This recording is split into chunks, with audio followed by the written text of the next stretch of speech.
Okay, a rotation, remember, is when you turn a figure about a point.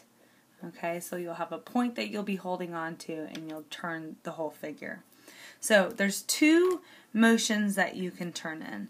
One direction is clockwise. So the clock moves like this. The hands on a clock are going to move in this direction, right? Okay. The word counter means to be the opposite of. So counterclockwise, if the clock turns to the right, counterclockwise would be turning this way. It's a movement in that direction. So a very important part of the directions when you see that you're doing a rotation is to decide, do they want me to move clockwise or do they want me to move counterclockwise? Okay, so remember, you're going to be turning about a point.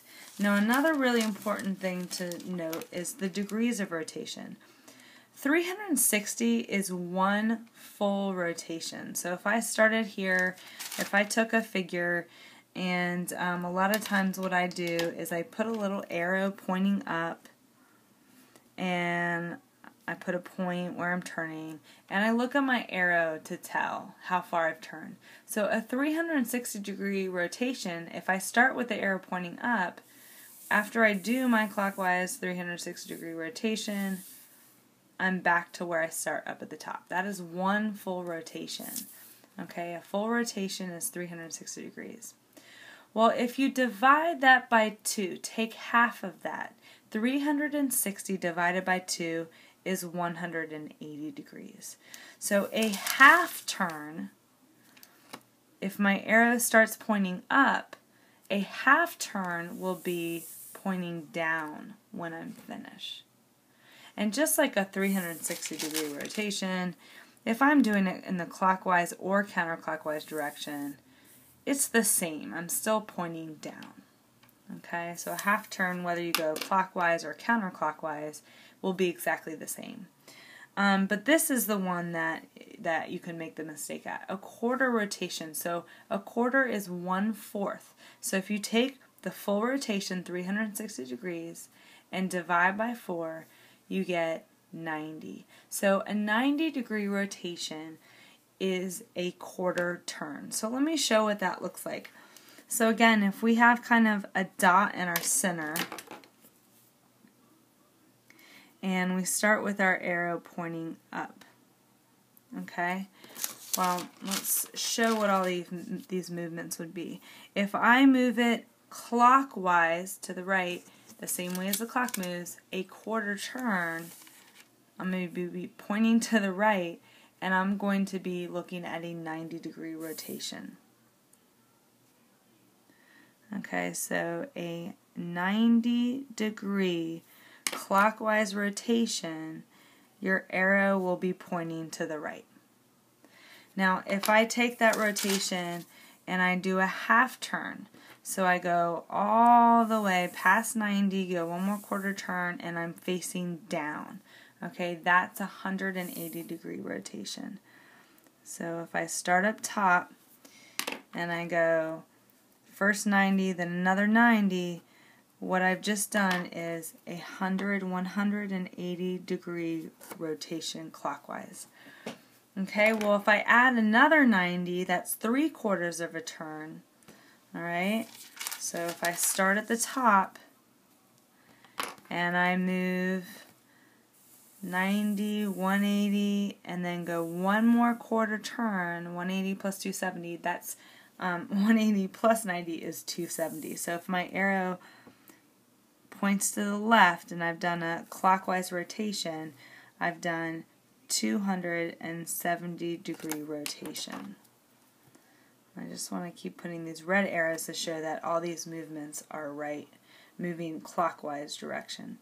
And then a final rotation, quarter turn, will get me back to the top again. That's a 360 degree rotation. That's when you get back to where you start. So the counterclockwise, if I start, I'm turning about a point. If I start and pointing up, if I do a 90 degree counterclockwise, this time I'm turning to the left counterclockwise. And the 90 degrees will be that quarter turn. So when I'm pointing to the left, I've done a 90-degree rotation in the counterclockwise direction. So if I went to the left counterclockwise, 1/4 turn, I land on the 90-degree rotation. If I go just like the other one, just like clockwise, if I go 180-degree counterclockwise, I'm pointing down. So that's the same whether you're doing clockwise or counterclockwise. So we're moving in the counterclockwise direction now. If I go another 90 degrees here, so 3/4 starting at the top, starting pointing up, and going all the way around 90, 180, and then I end up pointing to the right, I've done a 270-degree rotation. So if I'm pointing to the right after going counterclockwise, that would be a 270-degree rotation. And again, if I land back all the way to the top, I've done a full rotation of 360 degrees. So these are actually probably the only transformation, these are the only transformation where I find myself sometimes wishing I had tracing paper. So I'm going to show you with the tracing paper, but I'll also show you how you could kind of figure out the answer without tracing paper. So the reason why I like to first show with tracing paper is because it really helps you see the pre-image and the image at the same time. So we're not really going to be able to see all that, so let's just slide it all the way up. Okay, so again, it's very important to read the directions. The important words in this direction, I need to know that I'm doing a rotation. I'm rotating, I'm turning my figure. I need to know which direction, counterclockwise, that's going to be the opposite way of the clock. And I also need to know how far I'm going. So I'm going to go 90 degrees. So a 90-degree rotation, remember, is a 1/4 turn. Counterclockwise, remember, that's the opposite way of the clock. So if I start at the top and I'm rotating about a point, a 90-degree counterclockwise moves this direction, and 90 degrees is a 1/4 turn. So if the arrow starts facing up, when I finish, it will be facing the right. So here's how I use tracing paper to do this. There are 3 things that I trace. The first is my figure, and I want to be really careful if I'm going to use the tracing paper, depend on the tracing paper, to really have these points clear. So you want to use a sharp pencil. It also can be really confusing where you start and where you finish, so I'm going to trace the letters. Okay, so the first thing I do is trace my figure. The second thing I do is put a little dot at the origin, okay? I actually did not specify here, but if it doesn't say, just assume that you're rotating about the origin. Origin is 0, 0. Alright, and then the last thing I do is I put an arrow pointing up, and I'm very careful to use my axes, so I make sure that I really land on the other axes once I finish my rotation. So again, first trace the triangle or whatever figure you're rotating. Then trace the point of rotation. Again, I did not state it here. I really should have stated in the directions that I'm going to rotate about the origin. Origin is 0, 0. I should have said that. Okay. And then the last thing is to use this arrow so that I know when I stop turning. Because when I start, if I didn't have that arrow, I wouldn't know how far I went.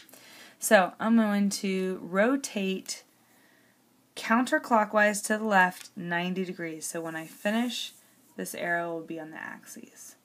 So I line up my point at the origin, I line up my arrow on the axes, and then I can see my image right here. Alright? It's kind of hard to get your pencil under there. Sometimes what I do is really count out the coordinates. 1, 2, 3, -1, -3, -1. And that was point C. Let's use a pen here. So that was C prime. And then A was at -1, 1, 2, 3, 4, -4. -1, 1, 2, 3, 4, -4, and that was point A. And then my final one here is at, line everything up really well, right here at 1, 2, 3, 4, -4, 1, 2, 3, 4, 5. 1, 2, 3, 4, 1, 2, 3, 4, 5. And that was point B. And then I can draw my triangle. So again, these really, I think, are the most difficult of all of them. Tracing paper is really helpful. Let me show you a trick, though, that if I didn't have tracing paper, how could I go about this? So if I didn't have tracing paper, what I would do is actually rotate my entire paper. And I ask myself the exact same questions that I started with. So, you know, pretend this isn't here. What I would do is I would put a little arrow pointing up and tell myself, same question as where do I want that arrow to be after a 90-degree counterclockwise rotation about the origin. Well, if it starts at the top and I'm going counterclockwise, I'm going to move to the left, and I want to move to the left a quarter turn, so when I'm finished, it should be pointing to the left. Okay? So, if that wasn't there, that was my pre-image, but now that I've turned my paper, that actually is my image. So then what I would do is take a scrap piece of paper, so I just find a scrap piece of paper, let me cover that up, and write what those coordinates were. So A, I would count that out, that's -1, 1, 2, 3, 4. -1, -4. That's A prime. B prime is here at -4, -5. And C prime, the image of C is 1, 2, 3, -3, -1. And then I would take my paper and turn it back. And then what I would do is go ahead and graph those coordinates that I just found. Okay, which of course we already did that using the tracing paper.